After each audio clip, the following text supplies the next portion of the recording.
Hi friends, welcome back. K ಅವರು ಇವತ್ತು mark to result ಬಗ್ಗೆ ಒಂದು ಇಂಪಾರ್ಟೆಂಟ್ ಆದಂಥ ಅಪ್ಡೇಟನ್ನು ಕೊಟ್ಟಿದ್ದಾರೆ. ಐ ಥಿಂಕ್ ನೀವೆಲ್ಲ ನಿಮ್ಮ ಮಾರ್ಕ್ ಟು ರಿಸಲ್ಟ್ಗೋಸ್ಕರ ಟ್ರೈ ಮಾಡ್ತಾ ಇರ್ತೀರಾ. But mark one result link ಮೂಲಕ ನೀವು ಟ್ರೈ ಮಾಡಿದಾಗ ಈ ರೀತಿಯಾದಂಥ ಒಂದು ಎರರ್ ಬರ್ತಾ ಇದೆ. ಬಟ್ ನೀವು ಅದ್ರ ಬಗ್ಗೆ ಏನೂ ವರಿ ಪಡ್ಕೊಳ್ಳೋಂಥದ್ದು ಏನೂ ಇಲ್ಲ.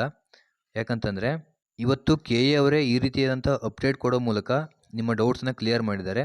ಇಲ್ಲಿ ನೋಡಿಲ್ಲಿ ಅಣಕು ಸೀಟು ಹಂಚಿಕೆಯನ್ನು 2ನೇ ಬಾರಿ ಮಾಡಿ ಫಲಿತಾಂಶವನ್ನು ದಿನಾಂಕ 25/8/2024 ಪ್ರಾಧಿಕಾರದ ವೆಬ್ಸೈಟಿನಲ್ಲಿ ಅಭ್ಯರ್ಥಿಗಳ ಮಾಹಿತಿಗಾಗಿ ಪ್ರಕಟಿಸಲಾಗಿದೆ ಅಂತ ಕೊಟ್ಟಿದ್ದಾರೆ.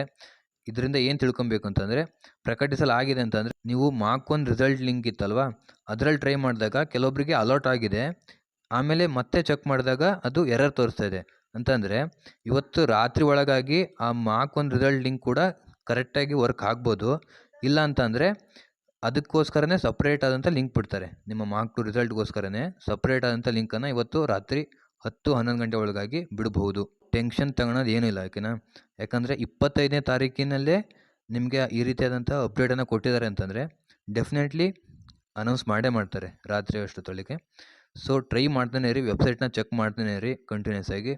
Suppose mark one result link work ಆಯಿತು ಅಂದರೆ ಓಕೆ, ಅದರಲ್ಲೇ ಚೆಕ್ ಮಾಡ್ಕೊಳ್ಳಿ, ನೋಡಿ ಅದರಲ್ಲೇ ಅಲರ್ಟ್ ಆಗಿರುತ್ತೆ. ಇಲ್ಲ ಅಂತಂದರೆ ಮಾರ್ಕ್ ಟು ರಿಸಲ್ಟ್ಗೋಸ್ಕರನೇ ಸಪ್ರೇಟ್ ಆದಂಥ ಲಿಂಕನ್ನು ಬಿಡ್ಬೋದು.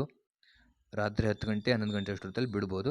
ಸೊ ಖಂಡಿತ ನಿಮಗೆ ಇವತ್ತು ಮಾರ್ಕ್ ಟು ರಿಸಲ್ಟ್ ಬಂದೇ ಬರುತ್ತೆ. ಅದಾದಮೇಲೆ ಸದರಿ ಅಣಕು ಸೀಟು ಹಂಚಿಕೆಯ ಫಲಿತಾಂಶವನ್ನು ಪರಿಶೀಲಿಸಿದ ನಂತರ ಮೊದಲನೇ ಸುತ್ತಿನ ನೈಜ ಸೀಟು ಹಂಚಿಕೆಗೆ ಕಾಲೇಜು ಮತ್ತು ಕೋರ್ಸುಗಳ ಆಯ್ಕೆಗಾಗಿ ಆದ್ಯತಾ ಕ್ರಮದಲ್ಲಿ ಆಪ್ಷನ್ಸ್ಗಳನ್ನು ದಿನಾಂಕ 27/8/2024 ಬೆಳಗ್ಗೆ 11ರೊಳಗೆ ಅಂತಿಮವಾಗಿ ಅಗತ್ಯವಿದ್ದಲ್ಲಿ ಹೊಸದಾಗಿ ಆಪ್ಷನ್ಸ್ಗಳನ್ನು ಸೇರಿಸಬಹುದಾಗಿದೆ. ಈ ನಿಮ್ಮ ಮಾರ್ಕ್ ಟು ರಿಸಲ್ಟ್ ಬಂದಾದಮೇಲೆ 27ನೇ ತಾರೀಕುವರೆಗೂ ಕೂಡ ನೀವು ನಿಮ್ಮ ಆಪ್ಷನ್ ಎಂಟ್ರಿನ ಮತ್ತೆ ಎಡಿಟ್ ಮಾಡ್ಕೋಬೋದಾಗಿರುತ್ತೆ. ಆ ಎಡಿಟ್ ಮಾಡಿರೋದು ನಿಮ್ಮ ಫಸ್ಟ್ ರೌಂಡ್ ಸೀಟ್ ಅಲಾಟ್ಮೆಂಟ್ಗೆ ಪ್ರೊಸೀಡ್ ಆಗುತ್ತೆ. ಓಕೆನಾ? ಟ್ರೈ ಮಾಡ್ತಾಯಿರಿ, ಪಕ್ಕ ಬಂದೇ ಬರುತ್ತೆ. Thanks for watching. Have A nice day.